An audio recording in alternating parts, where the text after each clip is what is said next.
Vamos começar nossa apresentação aqui falando um pouquinho sobre quem somos nós. Eu sou o Felipe, eu sou Dev Front-End aqui na Avenue Code desde 2021. E eu sou Gabriel Sobreira, eu sou desenvolvedor, como a Paola disse, né, focado na stack de Java, back-end, e eu estou aqui na Avenue Code desde 2022, certo? A nossa apresentação, ela vai falar um pouco sobre essa integração de front-end, back-end, né, como que a gente pode aplicar algumas ferramentas para melhorar essa integração. E também parte de soft skills, né? Como que a gente pode melhorar nossa comunicação, é, formas da gente utilizar o Spring a nosso favor, né? As sprints e o Scrum a nosso favor, certo? E para isso, a gente vai passar por alguns pontos. Então, a gente vai falar um pouco sobre os rituais das sprints do Scrum. Vamos falar sobre os contratos que a gente estabelece nos times, então, contratos aqui entendam como acordos dentro dos times, certo? Vamos falar também sobre a etapa de testes, como facilitar esses testes sem perder a qualidade das entregas, e vamos falar também sobre as documentações, que, apesar de muito importantes, às vezes é um pouco negligenciada, né, nos momentos ali de mais estresse do time, quando a gente precisa fazer uma entrega.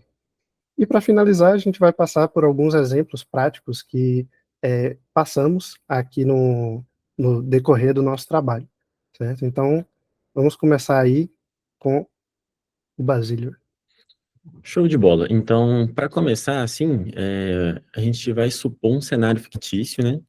Que a gente está num momento um pouco crucial do projeto, que seria a última sprint, e a gente ainda tem algumas tarefas para desenvolver.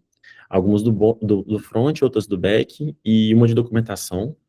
Mas é importante frisar que essa parte que a gente está desenvolvendo do projeto agora se trata da parte financeira. É, então, assim, a gente tem que assegurar para o cliente o nosso comprometimento, né? A gente tem que fazer uma task, uma entrega ali para ele que seja algo eficaz e eficiente. A gente tem que fazer as coisas certas e fazer certo as coisas. Então, pode continuar. E aí, vamos falar aqui sobre os rituais, né, do Scrum. Então, a gente identificou algumas palavras que a gente queria trazer como destaque de cada um dos rituais. Como o Basílio falou no cenário fictício, estamos entre o final de um sprint e o início da próxima, né, que seria a última sprint do projeto. E nesse cenário, eu vou falar um pouquinho sobre a retrospectiva, e a palavra que a gente trouxe como destaque aqui é comunicação. Então, durante a retrospectiva, o time tem que ter uma confiança muito grande de que a comunicação ela é completamente aberta ali naquele momento. É um momento em que a gente vai ressaltar problemas que aconteceram na última sprint. Então, essa parte, a pessoa tem que se sentir segura de identificar que houve problemas durante a sprint e trazer esses problemas à tona.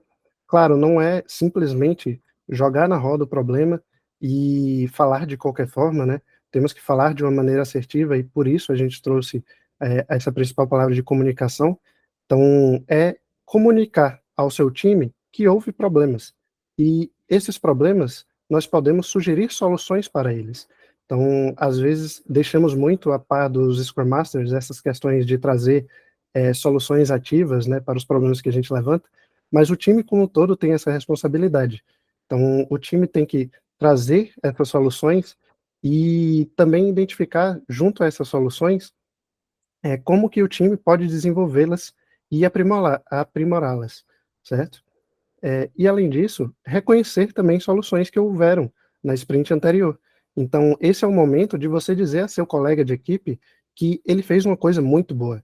E o reconhecimento, ele normalmente é um motivador muito grande para você seguir desenvolvendo e ir se aprimorando. Então, essa etapa aqui é muito importante para você deixar claro que houveram problemas, sim. Você criou soluções para esses problemas e você reconhece que o seu time também acertou e também fez coisas muito boas durante esse processo. Show de bola. Assim a gente conseguiu fechar, então, a última sprint, né? E estamos pronto para ir para a próxima. E agora que a gente já sugeriu essas soluções, a parte do que vem agora seria o refinamento, e a principal palavra que a gente usou para explicitar essa parte seria a questão da participação. É muito importante que todos os integrantes do time tenham uma participação muito grande nessa etapa, assim, supervisione o projeto mesmo e tenha aquele sentimento de dono das coisas que estão sendo desenvolvidas ali. Porque nessa parte a gente vai avaliar como que as futuras tarefas vão ser implementadas, a gente tem que discutir as pontuações dessas tarefas e sinalizar possíveis melhorias ali, questões de fluxo, e é muito importante também que a gente mapeie os critérios de aceite nessa parte, porque é isso que vai garantir uma entrega que assegure o que o cliente está querendo, né? Isso. E aí, seguindo, entramos na etapa de planning. Já refinamos os cards, os critérios de aceito foram mapeados, o time entende o que tem que ser feito, e agora a gente vai selecionar o que a gente vai fazer.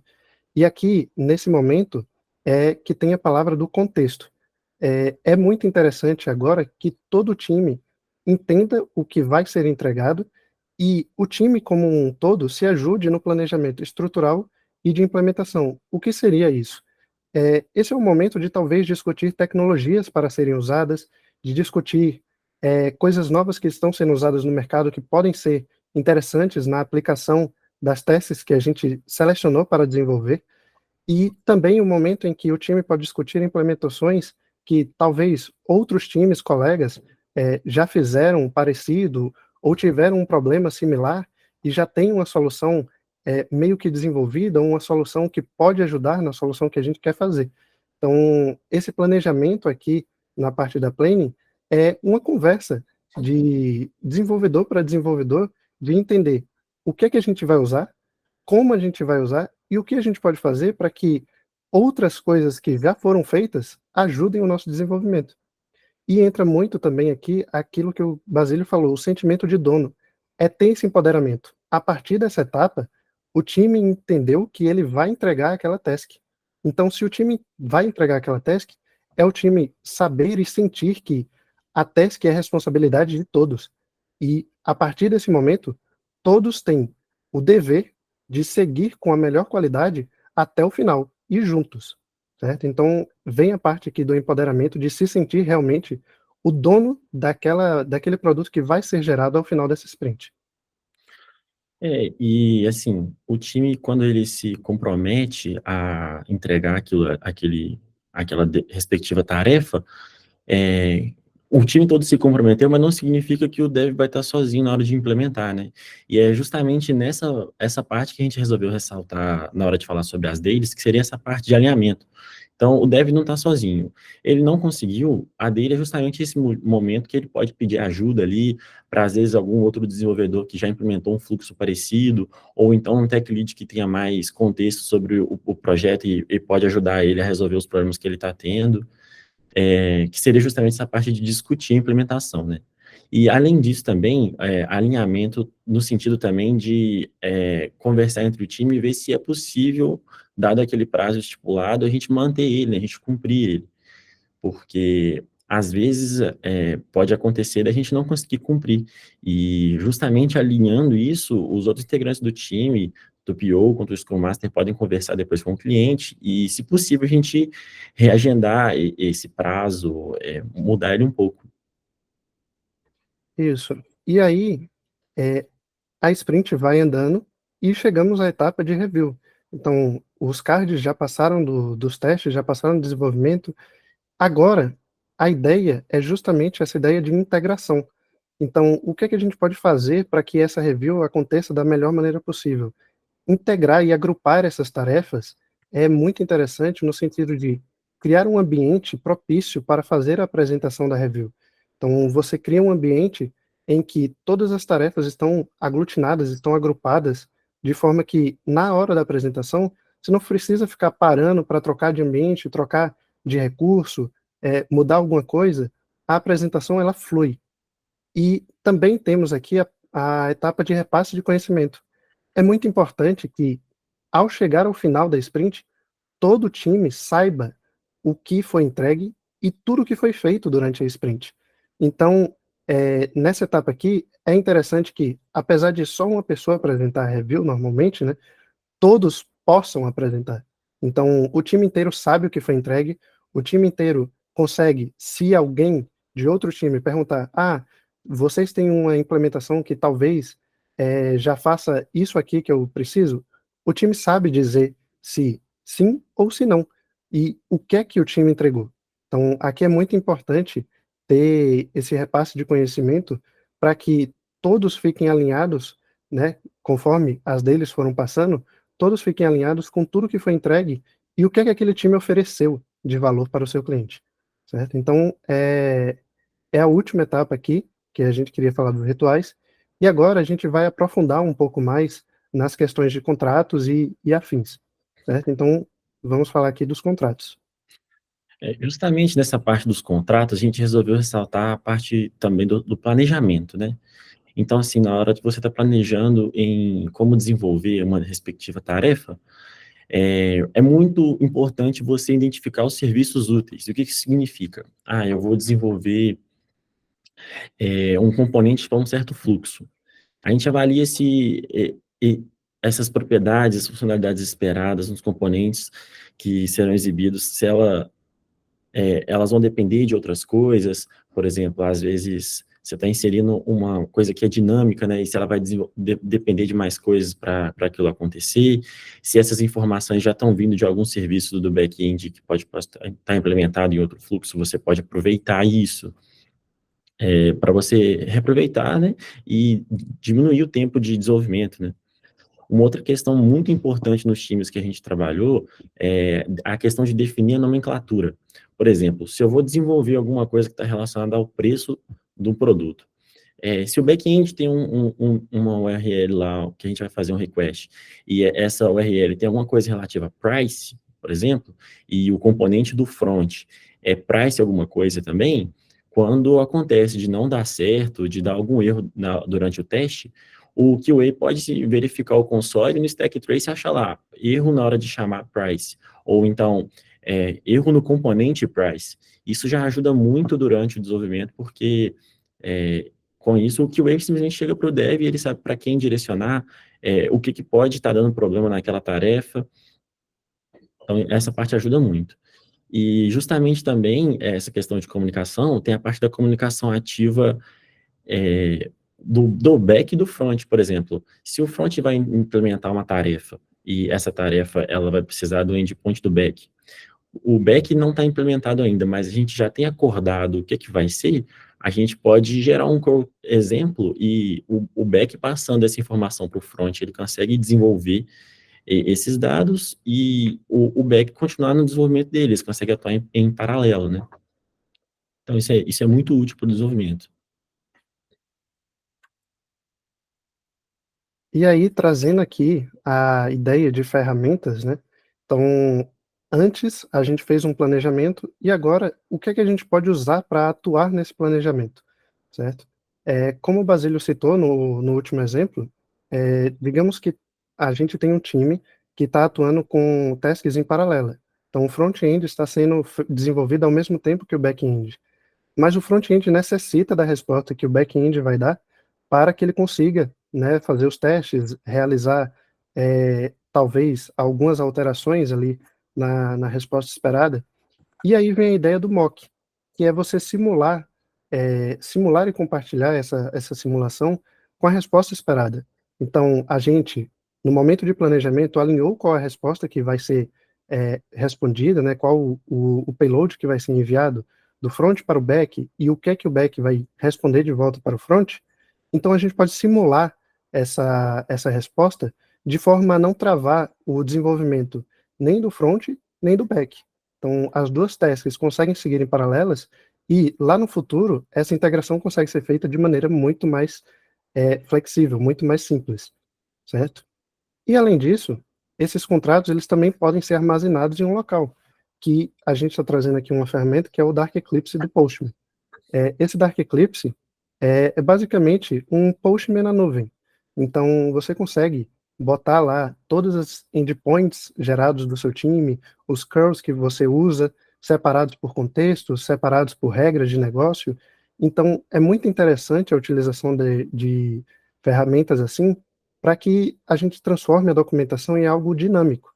Então, toda alteração que foi feita em algum endpoint, ela sempre é refletida lá no Dark Eclipse do Postman, e isso vira um, uma resiliência dentro do time, porque apesar de poderem sair desenvolvedores, os contextos poderem mudar, às vezes os times mudam por completo, o desenvolvedor que pegar isso para desenvolver uma task nova, uma melhoria, ele já vai entender qual é a saída esperada, ele já vai entender qual é a entrada esperada, e ele vai entender em que serviço está sendo utilizado. Certo? Então, o Dark Eclipse ele pode ajudar muito nessa questão de dinamicidade, de sempre estar atualizado. E, para finalizar, né, no time aqui nós utilizamos o Gira, então utilizar tudo que a gente consegue, das ferramentas que a gente utiliza, é a ideia aqui que a gente trouxe no Link Issues. Quando a gente está trabalhando em paralelo, é interessante deixar documentado que um card depende do outro, ou um card é bloqueado pelo outro, ou um card é complementado pelo outro. E a ideia do Link Issues aqui do Gira é justamente trazer essa evidência para o time de que o card ele só vai entregar valor em conjunto com outro card.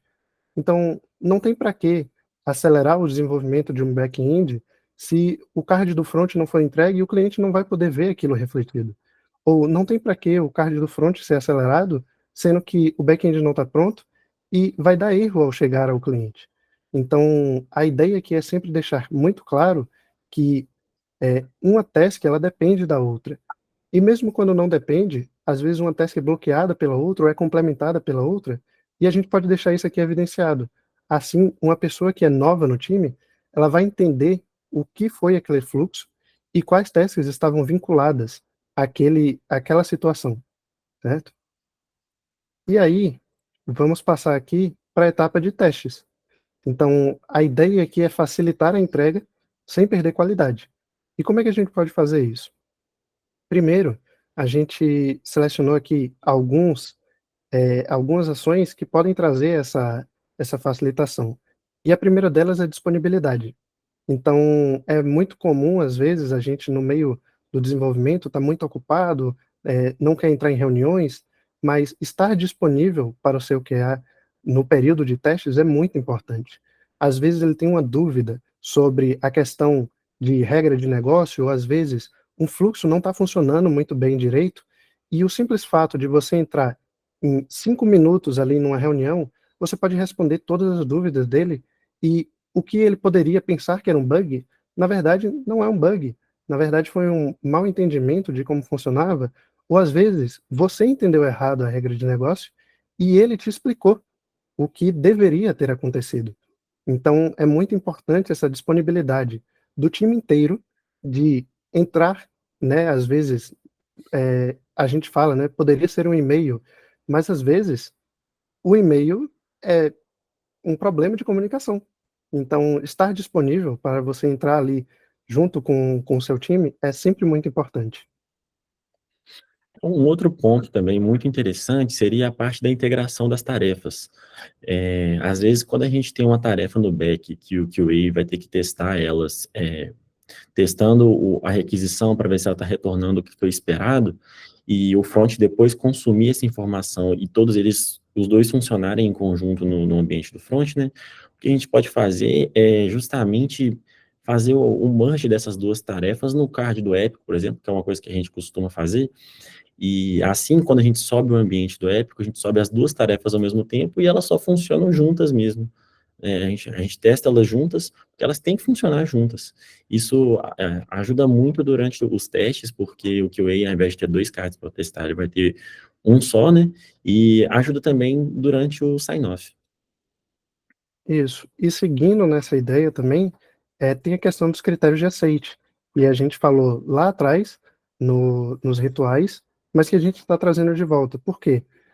Às vezes, um card, quando é escrito, a gente pode dizer, pô, mas o critério de aceite é muito óbvio. Mas o óbvio tem que ser dito. O óbvio, às vezes, é óbvio para a pessoa que escreveu, mas não para a pessoa que desenvolveu. Então, trazer os critérios de aceite no card podem ajudar tanto o desenvolvedor a saber o que é que tem que, de entrada, se transformar numa saída, e até mesmo a desenvolver os testes unitários daquele card, mas também ajudar o QA a entender o que é que um cliente tem que ter de uma experiência. Então, a gente trouxe aqui até a questão do definition of done. Então, é muito importante o time ter alinhado qual o definition of done de uma tarefa. Então, aquela tarefa está pronta quando todos os critérios de aceite estão bem escritos, quando todos os critérios de aceite estão batendo com a implementação, esse alinhamento é muito importante para, ao chegar ao final da sprint, na review, o seu cliente entender qual é o valor que você está entregando. E por fim, aqui a gente ressaltou a parte da urgência quando acontece alguma correção no seu card, quando você passa ele para teste e ele não passa na etapa de testes com QA. É muito importante a gente valorizar o card nessa etapa e dar atenção a ele, porque na fila de entrega ele já está quase no fim. Se a gente deixa ele durante muito tempo, a gente posterga a correção dele, pode ser que futuramente, quando esse card for corrigido e passar para a parte dos testes de novo com o QA está sobrecarregado, porque junto com esse foram mais 3 novos cards, e aí você acaba atrapalhando a entrega do time, assim, o time não consegue entregar o tanto que ele poderia. Assim, lógico que toda regra tem a sua exceção, né? Às vezes a gente está desenvolvendo uma task que tem uma prioridade muito maior, mas o importante é não deixar de dar atenção para esse card e seguir com ele sempre que possível. Boa. E agora, vamos falar um pouco sobre documentação, né? É muito importante saber como passar o conhecimento. Então, a gente trouxe aqui alguns pontos que podem melhorar nessa passagem de conhecimento, e o primeiro deles é documentar o fluxo, não somente a funcionalidade implementada. É muito comum a gente, como desenvolvedor, às vezes focar 100% no técnico e pensar que a documentação é documentar a sua implementação, documentar o seu código, a tecnologia, mas às vezes o mais importante mesmo é você documentar qual o fluxo que você está fazendo, qual o fluxo que você implementou. Isso é muito importante quando a gente traz a ideia de que atuamos com microserviços e normalmente um serviço está comunicando com outro serviço e as pessoas que fazem esses serviços não necessariamente são as mesmas pessoas. Então, digamos que a gente tem um cenário em que o usuário ele precisa botar informações de um formulário no front, o front envia essas informações para um serviço no back-end, que chama outros 2 serviços para fazerem processamentos específicos dessa informação. E a pessoa que desenvolveu esses cenários já não está mais na empresa. Como é que você, só olhando o código, você vai entender que aquele fluxo ele tem um início, um meio e um fim? Então, é muito importante a documentação desse fluxo, no sentido de você saber onde começa, quais os meios que ele atende e qual o fim que vai ser dado àquela informação. Então, às vezes, documentar um fluxo como se fosse um usuário é tão bom quanto a documentação técnica de um código que, se bem escrito, pode ser o próprio código. Do mesmo jeito que tem essa dinamicidade na hora da implementação dos fluxos no back, o front também tem. E quando, por exemplo, a gente tem um time de 3 desenvolvedores e os 3 foram responsáveis por implementar um conjunto de componentes que fazem um fluxo na aplicação. E aí passa-se o tempo, é necessário dar manutenção de novo nesse fluxo, nesses componentes, mas 2 dos 3 desenvolvedores já saíram da empresa ou mudaram de projeto. Acaba que, quando ocorre um repasse de conhecimento para esses novos desenvolvedores, fica muito mais simples de se desenvolver essa task, né? Porque agora os 3 têm contexto ali do que está sendo, do que é necessário. É muito importante também a gente passar alguns macetes que ocorrem durante a etapa do desenvolvimento, a questão de ambiente. Às vezes pode acontecer que durante o desenvolvimento você tem que apontar um certo serviço para um endpoint específico, e quando vai para a etapa de teste, já é diferente, tem que apontar para outro lugar. E pode ser também que algum endpoint nem funcione em ambiente de desenvolvimento, então é muito importante essa questão do repasse do conhecimento para todos da equipe, para os envolvidos e futuros envolvidos, assim, quando eles chegarem no projeto. E aí, citando também essa questão do repasse, a gente precisa facilitar também o acesso a essa informação. Então, a gente trouxe aqui a ideia da ferramenta do Confluence, mas pode ser qualquer ferramenta que você consiga centralizar a informação em um local.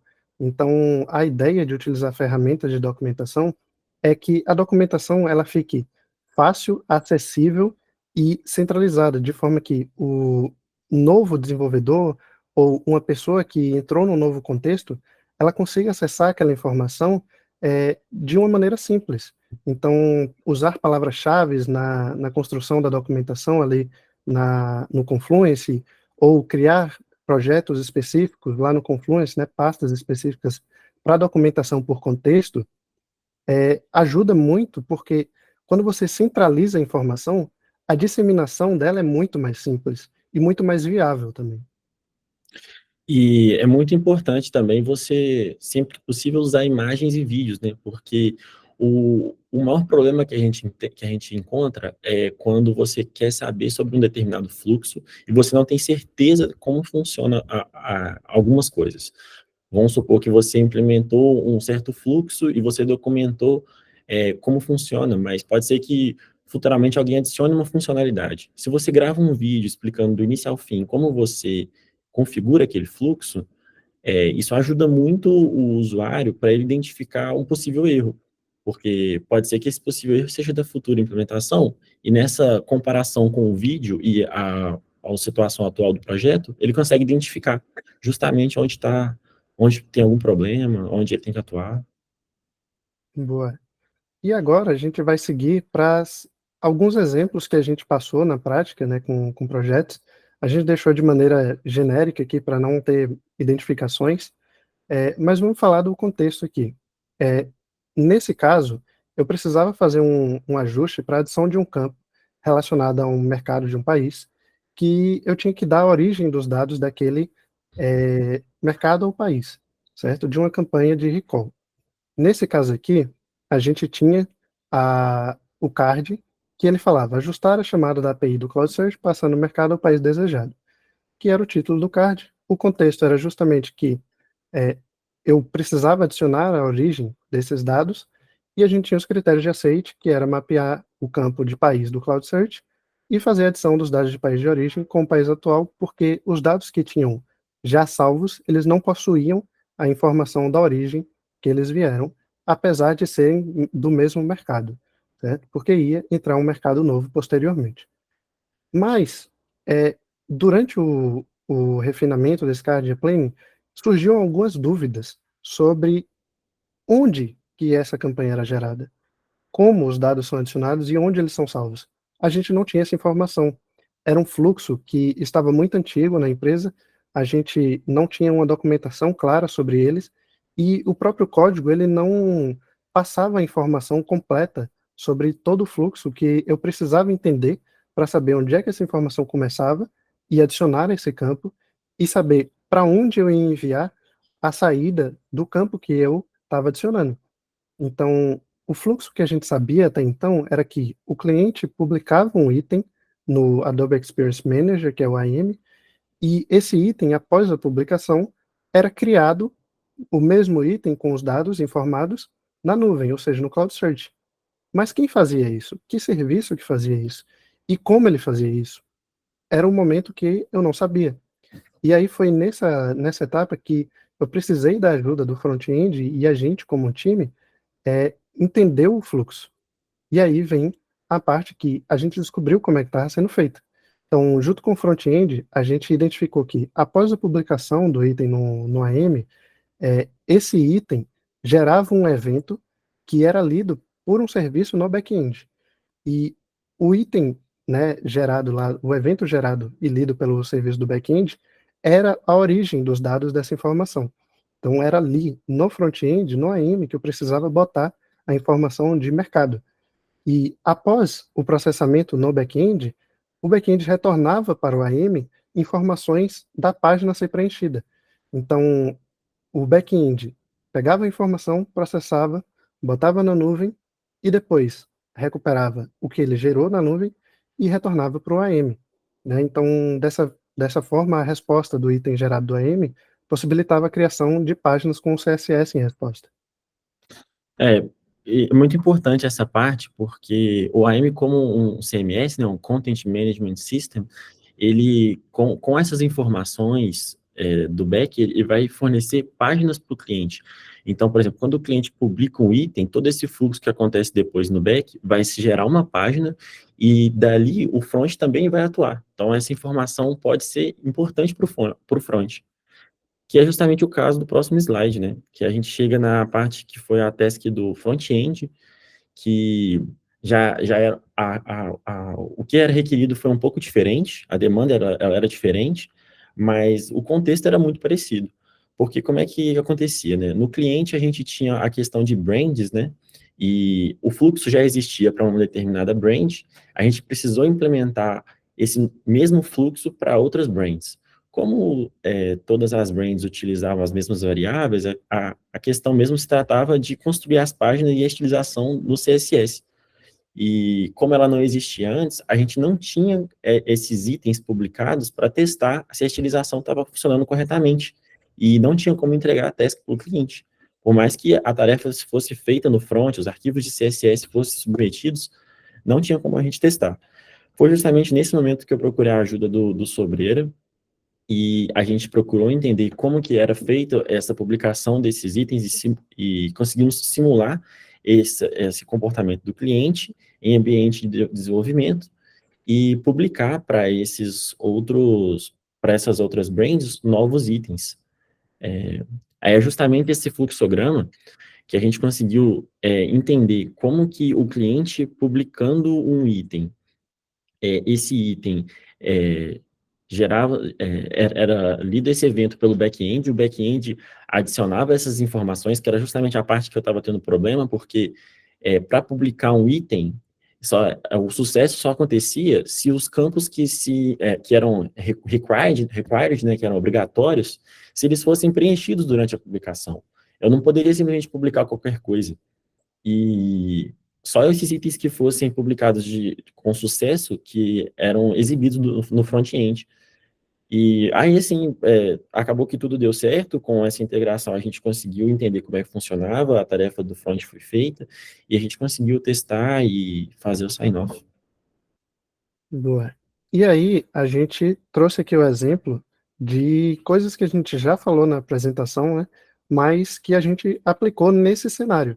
Então, como o Basílio falou, ele estava desenvolvendo uma task, eu estava desenvolvendo outra task, e apesar de elas terem ideias de entregas de valores diferentes, elas atuavam no mesmo contexto e poderiam ser testadas igualmente. Então, a ideia é que a atuação do front-end aqui na task de front-end e a atuação do back-end na task, a gente mergeasse essas tasks, né, num card do Épico, e com isso, o QA ele conseguisse atuar de forma mais fácil. Então, o QA ele atua num ambiente só para testar as duas tasks. E esse ambiente possibilita ele a acelerar até a questão dos testes. Porque ao mesmo tempo que ele está fazendo um teste para verificar se a implementação do front-end foi feita corretamente, ele consegue validar também se a informação adicionada ao back-end também está sendo refletida. Então, apesar de serem, né, implementações com entregas de valores diferentes, o contexto da task é a mesma. Sendo assim, o teste ele poderia ser facilitado dessa forma, né?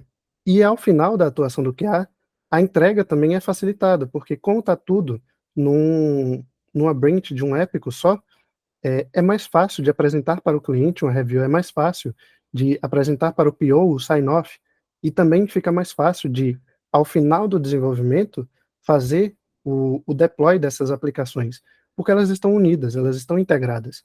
E a gente entende que, com elas integradas, o teste é até mais completo, porque você está validando não só um fluxo separado, outro fluxo separado, você está validando o fluxo completo inteiro, do início ao fim, e todos os meios de campo que permeiam ele, certo? Então, a gente trouxe essa aplicação desses cenários práticos, né, que fizemos, e são aplicações que normalmente, no meio do desenvolvimento, eu entendo que num projeto, às vezes está muito corrido e a gente não consegue fazer todos esses itens, não consegue ter toda essa eficiência, Mas a ideia que a gente quer passar aqui na apresentação é uma ideia principal de que comunicação e o sentimento de que o time é um só é o principal fator que ajuda na integração do desenvolvimento. Então, a comunicação entre todos os integrantes, o sentimento de que não é uma task que eu tenho que passar para o teste, não é uma task que eu preciso entregar, é um produto que o time tem o objetivo de entregar, e não só objetivo, ele quer entregar. A gente quer fornecer, a gente quer fazer o melhor produto possível.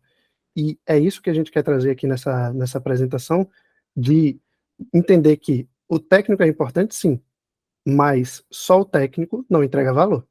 Então a gente trouxe aqui algumas dicas e a gente quer agradecer a todos que participaram, né? Temos aqui um QR Code com feedback, acredito que também dá para fazer a questão da presença nele, né?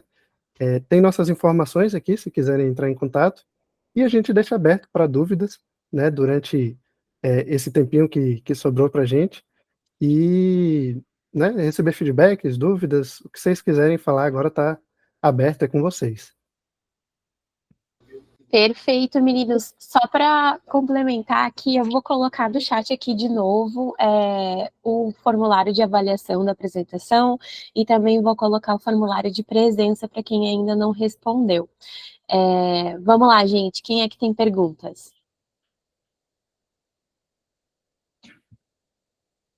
Não precisa falar todo mundo de uma vez, não.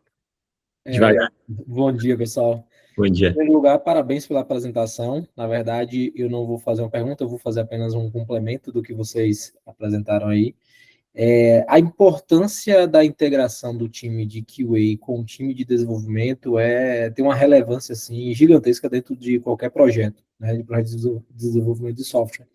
E a forma como vocês destacaram aí essa integração é que vai fazer com que o projeto, com certeza, vai ter um sucesso muito maior e muito melhor baseado nessa comunicação do time, né? A comunicação é de extrema relevância e os 5 minutos que foi destacado aí mais cedo de conversa entre o QA e o Dev vai fazer com que várias dúvidas sejam sanadas e vários processos sejam identificados em apenas 5 minutos de conversa. Eu já tive muitas experiências, eu sou QA, Data QA, e eu sei que em várias vezes que eu fui conversar com o Dev, conversar com o time de desenvolvimento, eu consegui visualizar várias outras coisas, vários outros cenários que eu não estava vendo e talvez não estava claro também para o time de Dev aquilo que estava sendo feito. Né? E aí é a via de mão dupla, né?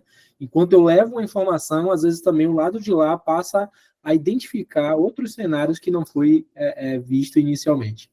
Então, parabéns aí pela abordagem e a forma como foi trazida aí as informações e o contexto do conteúdo. Obrigado. Obrigado. Mas é justamente isso, Júnior. Às vezes, já passei em situações que, não só com o QA, né, mas com até o front-end, uma conversa ali com o PO, a gente tende a querer só o e-mail porque é mais rápido, é mais simples, mas a conversa não deve ser substituída. Tem um fator muito importante que é passar a informação de forma mais clara, né? Diga aí, João. Eu sou meio suspeito para falar, galera, porque eu puxo muito saco do Basílio. Mas gostei demais da apresentação. Também queria fazer mais um comentário do que uma pergunta, assim. Mas eu gostei quando vocês comentaram principalmente sobre a questão de alinhar e de entender o que está sendo pedido, tanto pelo front quanto pelo back.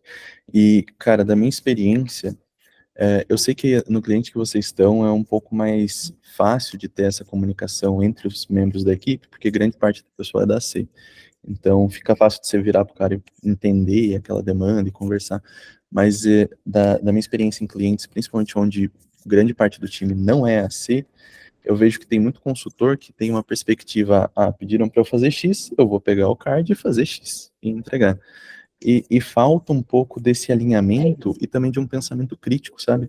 Eu vejo que quando você tem a oportunidade de conversar, principalmente de stacks diferentes, entender como atingir o objetivo, muitas vezes você pode virar e falar, cara, às vezes você pega uma task do front, mesmo sendo back, e você fala, cara, você tem certeza que essa é a melhor abordagem? Porque tem algo estranho aí, sabe? Ou você já fala a hora que o cara começa a implementar algo do front, você fala, isso vai dar problema a hora que chegar pro back. Então, evita problemas que lá na frente podem acontecer. E eu vejo muito uma perspectiva de um pessoal que muitas vezes só pega a task, ele vê que vai dar um problema, mas ele não tem essa iniciativa de conversar, de entender, de sugerir melhoras, sabe? Eu acho que sair desse ponto de partida, onde você consegue conversar com as pessoas, mesmo aquelas que não são da sua stack, mesmo aquelas que não estão diretamente impactadas no seu ticket, traz essa questão de ownership que vocês falaram, a parte do Scrum e tudo mais, e traz também uma questão de consultoria. Isso é ser consultor, isso é você realmente estar lá para entregar algo bom, não só para você ficar codando o que falarem para você codar. Então, gostei muito da apresentação aí, parabéns. Sim, Fekete, esse ponto é muito importante mesmo. Acho que é muito interessante também a gente pensar nessa questão do trabalho em equipe, porque todos somos humanos, né? E pode ser que alguém em algum momento erre, a gente pode esquecer de fazer alguma coisa, de especificar alguma coisa no definition of done, por exemplo, e com essa proatividade, esse sentimento de dono e essa conversa, o time consegue identificar esses problemas em épocas de crise, que eu digo, tipo assim, em épocas de alta demanda, né? Então, assim, o time consegue se ajudar e superar essas dificuldades com o trabalho em equipe. Isso é muito interessante. Isso. Muito interessante. O João foi bem cirúrgico nesse comentário, né? De abrir assim, nossos olhos para o fato de que nós somos consultivos, né? Nós temos que ser consultivos, né? E da mesma forma que tem dificuldades entre o front e o back, também tem entre o design e o front, entre o PO e o design, né? Então, qual o papel da comunicação e de seguir, né, as técnicas que a gente já conhece para que esses problemas não aconteçam. Vamos lá, pessoal, a gente tem mais uns minutinhos ainda, quem quiser trazer mais algum comentário, alguma experiência. Boa, Caio.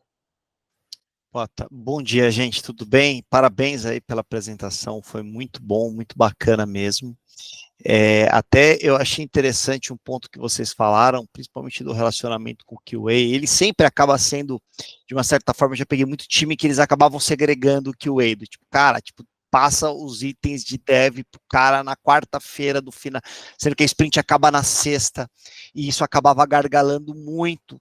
E aí o time, poxa, mas o QA não conseguiu terminar, mas, pô, gente, mas a gente tem que trabalhar com uma equipe de forma colaborativa, então vamos, de repente, quebrar mais em pequenas tarefas, onde a gente já consegue, já nos primeiros dias da sprint, ir finalizando alguma coisa para entregar para esse QA tá testando, até, de repente, time, pô, como é que a gente pode tentar, junto com o QA, automatizar o máximo possível de coisas para ir facilitando, né? E aí entra também um papel muito importante que é o PO, né, gente? O PO ele tem que ser um cara também presente ali. As metas têm que estar sendo muito bem claras dentro das sprints, né? Até para o time se engajar, né? Porque, cara, você passa ali um tempo desenvolvendo, e aí qual que é o propósito desse produto? O que esse produto vai mudar a empresa? O que esse produto vai atingir? Então o time todo precisa estar engajado, né? E precisa ter um PO que energiza o time, né? Trazendo ali requisitos com nível de detalhe que seja legal. Então eu gostei quando vocês falaram dos ritos. Eu acho que o refinamento é um rito muito importante para ter esse intercâmbio. É lógico que o PO nunca vai ser um cara técnico, mas ele vai começar a entender um pouco mais o ponto de vista dos técnicos e os técnicos entender o business. Então essa troca ela é muito importante para que, né, haja ali uma harmonia entre os papéis, né? Não há hierarquia, mas a gente precisa coexistir junto, né? O dev, o PO, de repente até o Scrum Master que está ali acompanhando, dando toques e dicas. Então foi bem bacana mesmo, pessoal. Parabéns aí. Obrigado. Obrigado. Mas é isso mesmo, cara. E, inclusive, quando eu iniciei o desenvolvimento, por exemplo, tinha muito essa cultura, né, de que o desenvolvedor e o QA são inimigos. O QA abre bug para o desenvolvedor e tinha bastante essa cultura. Eu tinha Né? uma QA que ela ficava feliz quando encontrava algum bug. A gente achava meio estranho, É, mas parecia que ela sentia uma satisfação em achar um bug. Aí fala, calma, sim. gente, não pode ficar tão É, feliz assim. e tem empresas que alimentam isso, né? Que dão bônus, questão de QA, de achar bugs. Quanto mais bugs você acha, quer dizer que você está rendendo mais. E não é bem assim, é como você disse, né? O time é um só. Então, se você não entregou na sexta-feira o item, não foi culpa do QA, não foi culpa do desenvolvedor, foi culpa do time. Então, o time como um todo é um responsável do momento que chegou para ele até o final.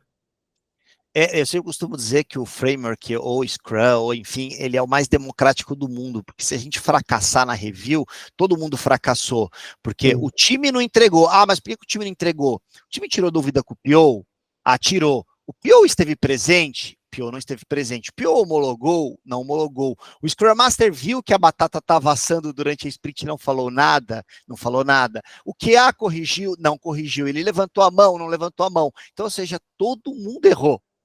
Então, qual que é o ponto? Ah, vamos fazer caças às bruxas? Não, vamos tentar entender aonde que a gente está errando, a gente está se comunicando pouco, a gente está se alinhando pouco, e aí a gente juntos a gente consegue reverter. exatamente. E aí, uma dica off-topic aqui é uma call de 30 minutos na sexta-feira de um happy hour para o time se entrosar é válido. Se vocês tiverem tempo, uma vez no mês, pô, cara, vale a pena. Porque você trabalha 8 horas no dia com aquelas pessoas. Você não precisa ser amigo, mas você precisa comunicar bem com elas e se sentir à vontade para passar esses pontos que até o Caio falou, que são pontos que talvez a gente traga numa retro, mas às vezes a gente fica com receio de magoar alguém, a gente fica com receio de não trazer esse ponto e prejudicar no futuro. Então, integração, né, e comunicação são as melhores coisas que a gente pode fazer.